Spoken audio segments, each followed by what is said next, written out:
नमस्कार स्वाद संगम रसोई रे आपण मानकु स्वागत। आज आमे सुजी उपमा तैयारी करिबा जेउटा कि सॉफ्ट नरम हेबा सहित झुरझुरिया भी होइथिबो। एही भली उपमा समस्तंकु बहुत पसंद। एही उपमा सांगरे आपण को आउ किछि चटनी किंबा तरकारी बनेइबा को पड़िबो नाही। प्रथमे आमे उपमा बनेइबा पई किछि परिबा वेजिटेबल्स नेवा। मु एठारे किछि कटा परिबा नेछि। कटा गाजर गोटे गिना बीन्स को एही भली छोट छोट काटी करी नेछि। गोटे गिनारो अल्प किछि कम बंधा कोबी को एही भली काटी करी नेछि। अधा गिना कॉर्न किंबा मकार दाना को नेछि एवं अधा गिना ग्रीन सबुज मटर नेछि एवं अल्प किछि कटा होइथिबा शिमला लंका नेछि। तापरे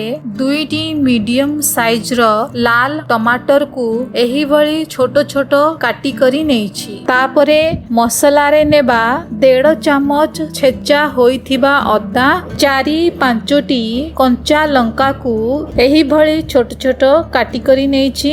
आपण कंचा लंकार परिमाण निज हिसाब रे कम बेसी करि परिबे। गोटे मुठा भृसुंग पत्र नेछि एवं धनिया पत्र को एही भली छोट छोट काटी करी नेछि। एबे किछि सुखिला मसला नेबा 1.5 बड़ चामच चीना बादाम, गोटे बड़ चामच चना डाली, गोटे छोट चामच बिरी डाली, गोटे छोट चामच सोरिष एवं गोटे छोट चामच जीरा नेछि। तेबे चालंतु उपमा बनेबा आरंभ करिबा। गैस ऑन करी कढ़ई गरम करिबा को रखिबा। कढ़ई रे गोटे चामच तेल पकेइबा। आपण एही उपमा को देसी घियो रे बनेई पारिबे। घियो रे तैयारी उपमा भारी स्वादिया होई थाए। गोटे गिना बड़ दाना वाला सुजी को एही तेल रे पकेई 2-3 मिनिट पर्यंत लो फ्लेम रे भाजी नेवा। सुजी को अल्प हल्का कलर आसीबा पर्यंत किंबा सुजीर बासना आसीबा पर्यंत सुजी को आमे भाजीबा। सुजी को भाजिले सुजीर कंचा बासना न थाए एवं उपमा फुला फुला हल्का सॉफ्ट नरम एवं झुरझुरा होई थाए। तेणु आपण घियो किंबा तेल रे एही सुजी को भाजिबे। सुजी उपमा बनेइबा पई बड़ दाना वाला सुजी नेबे। एथिरे सुजी उपमा भलो होई थाए। सुजी भाजी होई जाईछि ताकू अन्य गोटे बासन रे काढी नबा। सेई सेम कढ़ई रे 1.5 चमच तेल पकेइबा। आपण चाहिले एठारे घियो भी पकेई पारिबे। एही तेल रे चीना बादाम पकेइबा। तापरे चना डाली को भी पकेइबा। चीना बादाम एवं चना डाली को लो फ्लेम रे भाजीबा। तापरे बिरी डाली पकेइबा। हल्का कलर आसीबा पर्यंत एवं बासना आसीबा पर्यंत लो फ्लेम रे एही सब को भाजी नबा। तापरे गोटे चामच सोरिष पकेइबा, गोटे चामच जीरा पकेइबा, गोटे छोटो चामच हिंगु पकेइबा, 1.5 चमच रखिथिबा छेचा अदा को पकेइबा, भुसुंग पत्र एवं काटी रखिथिबा कंचा लंका को एथिरे पकेइबा। समस्तंकु भलो भाबे मिसेई देबा एवं लो मीडियम फ्लेम रे 1-1.5 मिनिट पर्यंत भाजी नेबा। तापरे काटी रखिथिबा धनिया पत्र को पकेइबा। एबे काटी रखिथिबा बीन्स गाजर को ग्रीन मटर को पकेइबा। हिसाब रे लूण देबा। तापरे एथिरे मक्का को पकेइबा। सबु परिबा को वेजिटेबल्स को लूण रे भलो भाबे मिसेई देबा। तापरे ढांकुणी देई 5 मिनिट पर्यंत सिजेई देबा। मझिरे थरे ढांकुणी काढी पुणी थरे सबु परिबा को मिसेई देबा।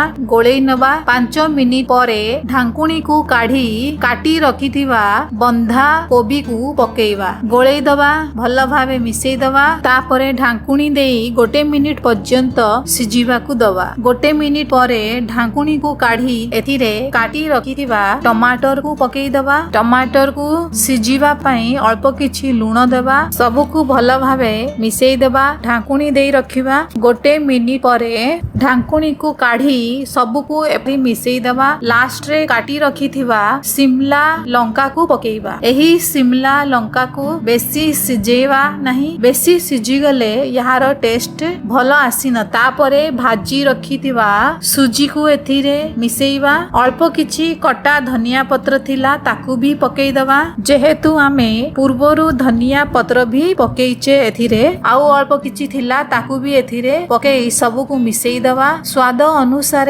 हिसाब रे लूण पकेइबा कारण आमे पूर्वरु भी वेजिटेबल्स पई लूण पकेइचे। एबे आमे गोटे चामच भरी करी सांबर मसला पकेइबा। मसला पकेइले उपमार टेस्ट डबल होइथाय। जदि सांबर मसला अछि तेबे निश्चय पकेइबे। सांबर मसला पकेइले आपण को अन्य किछि चटणी किंबा तरकारी बनेइबाकू पड़िबनी। आपण एमिति खाली एही उपमा खाई परिबे। सबु मसला वेजिटेबल्स सुजी को भल भाबरे मिसेई देबा। मु एठारे गोटे चामच देसी घियो पकेइछि। एही समय रे उपमा रे घियो पकेइले उपमार टेस्ट बहुत बढ़िया आसी थाए। लास्ट रे एबे एथिरे पानी देवा। गोटे गिना सुजी पाई 2.5 गिना किंबा 3 गिना आपण पानी देई परिबे। उपमा रे पानी को आमे गरम करिकी दबा। ठंडा पानी बिल्कुल देबे नहीं नहले उपमार